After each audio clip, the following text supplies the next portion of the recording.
Hail Biafra. This is Biafra Liberation Army Network coming to you again. Please do subscribe, like, share, and comment. The broadcast of Moyonde Sowore with Nidu's broadcast. It was extensive, about 2 hours, broadcast.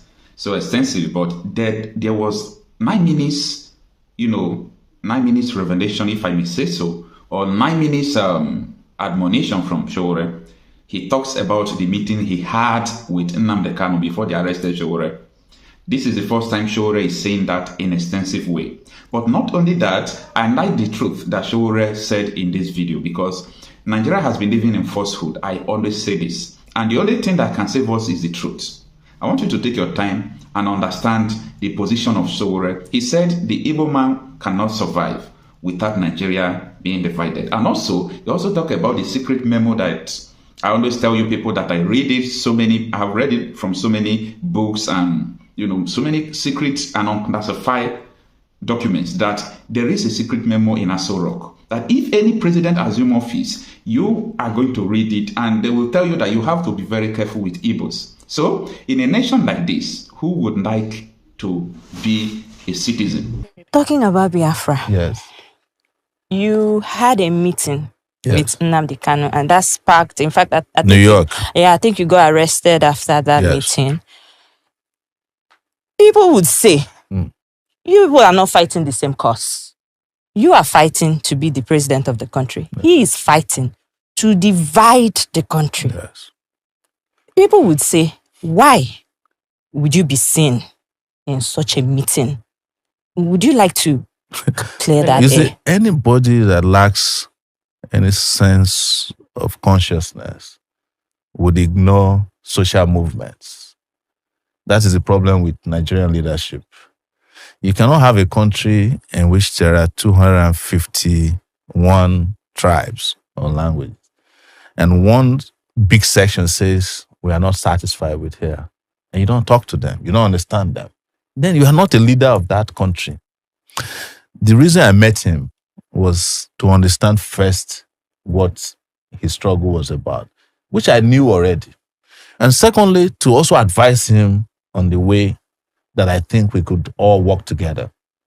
And thirdly, to send a message to the Nigerian people that we can walk through our differences, even at these levels. And I was surprised that, contrary to what some people are saying, he did not want Nigeria to break up. He wanted a Nigeria where the Igbo man can survive. But for an Igbo man to survive in Nigeria, as it is currently put together, Nigeria must break. Wait, the meeting you had with Nnamdi Kanu. Yes.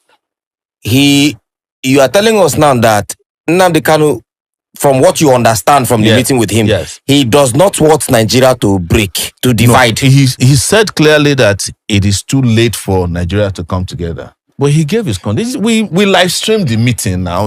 It's online. Okay. And part of it was live streamed. Some of them were private. But he said that he feels that if Nigeria were to respect certain protocols, including a referendum inserted in the constitution, and he still says it even now in court, that if he's released, he will go back and end the bloodshed. The bloodshed is in that part, and that a conversation can. He says that in every court appearance, that he's being held is not helping the opportunity to have a conversation about whatever it is, the unity you are begging for.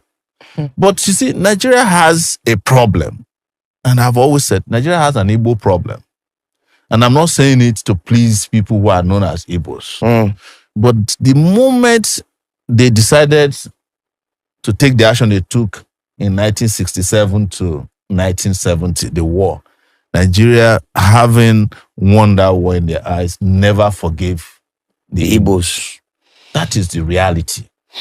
And if I were to be president of Nigeria today, the first thing I would do is to head to the Southeast and apologize to them for the war. Part of it is that I'd never participated in it. And I cannot continue to fight a war that I did not engage in.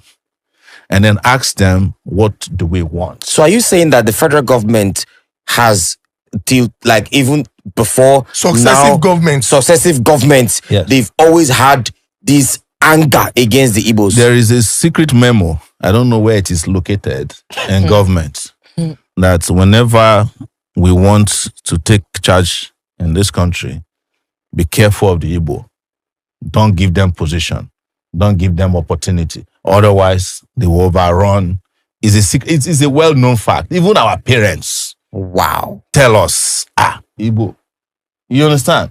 Some of them even say unconsciously. They even say it on radio shows in this country. So don't let us lie to ourselves, because except we bring this out openly and discuss, it's a taboo that we have refused to discuss. True. We are not going to solve the problem. It is the reason why the federal government of Nigeria feels that in 2024, detaining Nnamdi Kanu against all the court orders, against all the court rulings, is the only way to go.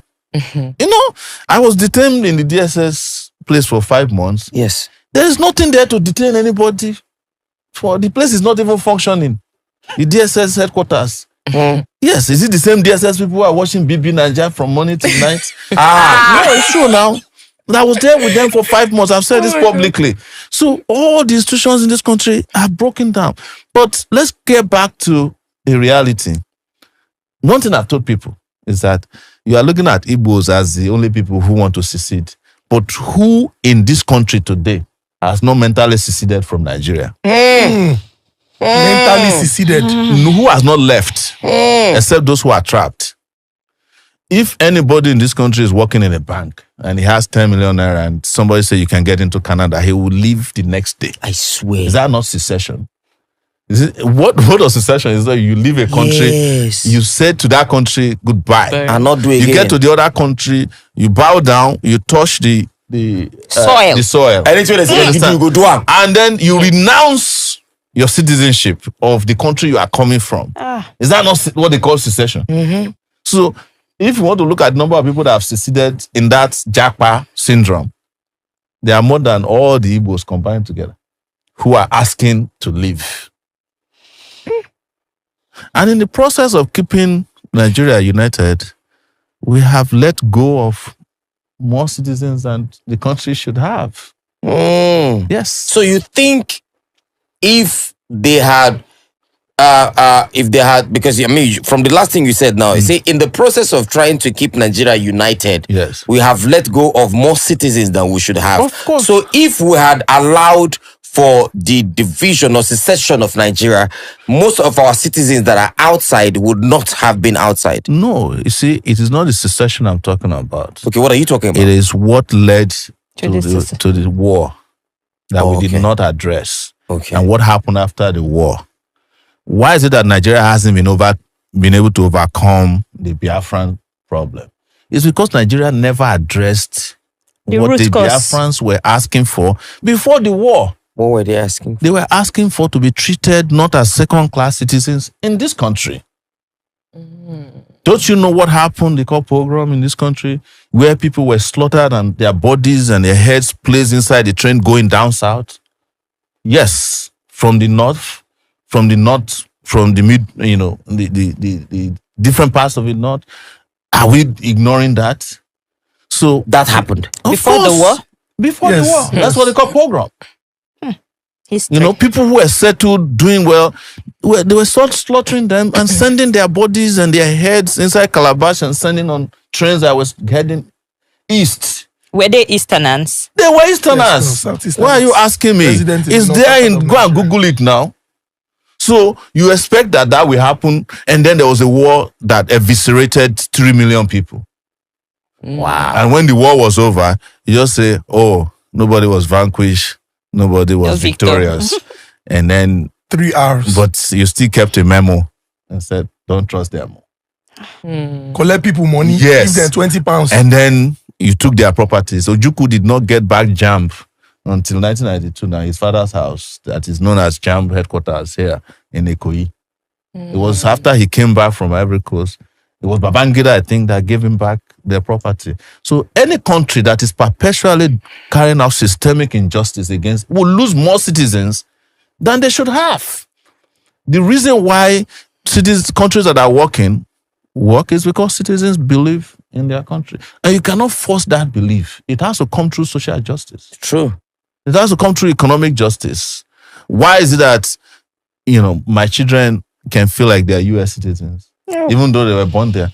It's because before they let you take them out of the hospital, they must take all their immunity, everything, injections. You cannot put them at home and not go back to the doctor to go and complete it. And when it's time for school, they cannot be out of school for 2 days. And you'll be saying that, no, I want Shikira to go and be selling pure water.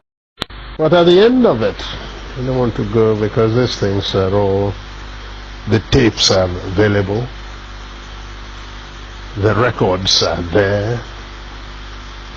In fact, only about 2 weeks ago, I saw a set of the records again.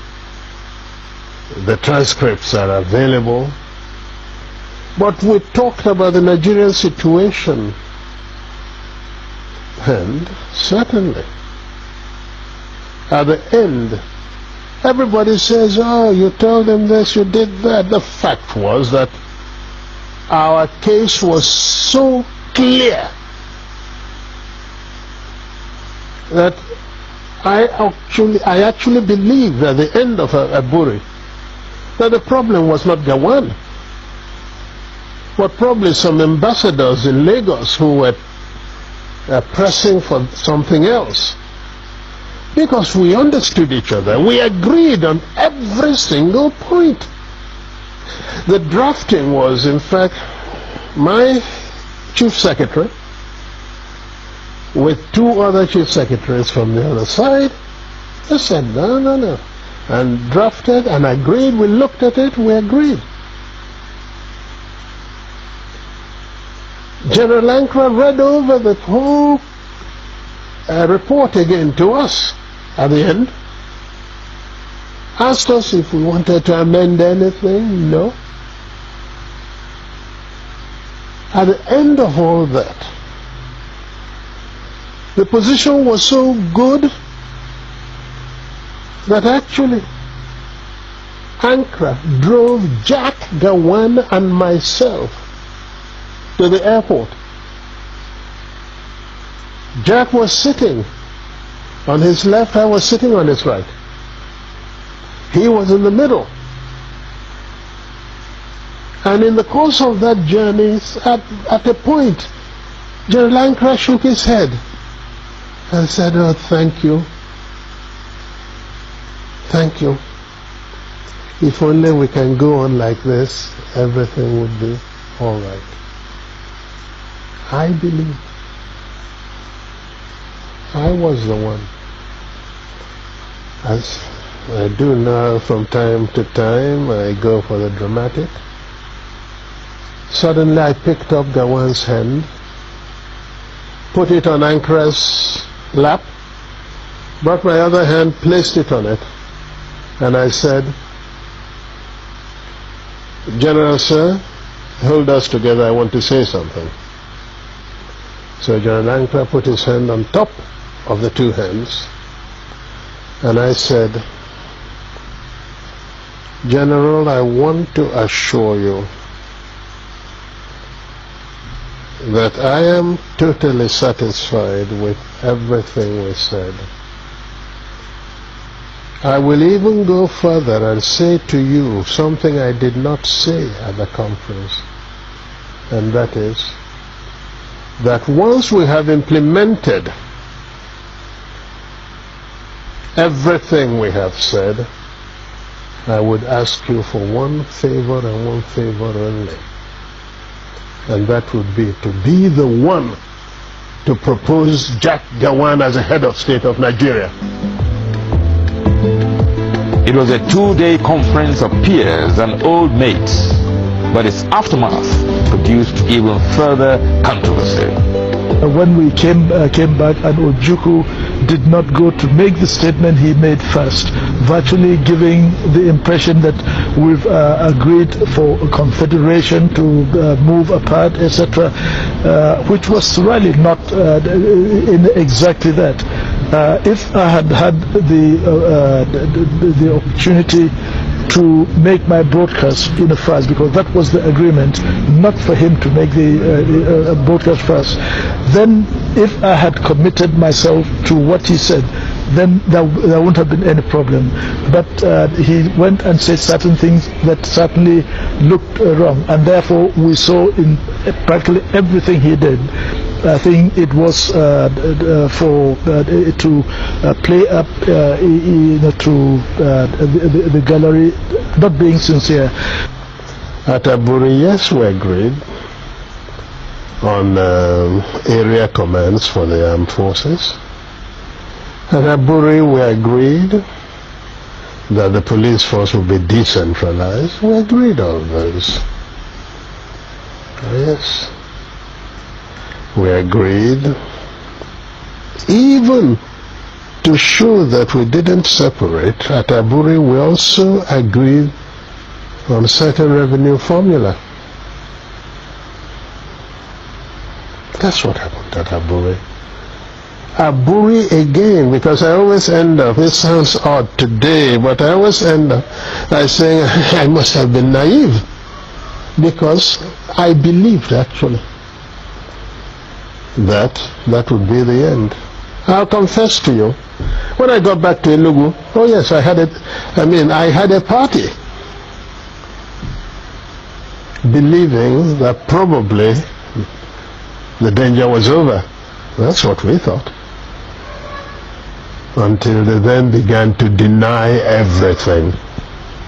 It was the denial of Nigeria that made me publish the tapes of Aburi, because we had insisted that each one should have a set of tapes. Everybody talks about confederation. Go and look at the transcript. There is no time that the word confederation came from my lips. In broad terms, Aburi changed the title of head of state from Supreme Military Commander to Commander-in-Chief. It gave the regions control over internal affairs, and concurrence of each region was now required for any decision affecting the whole country.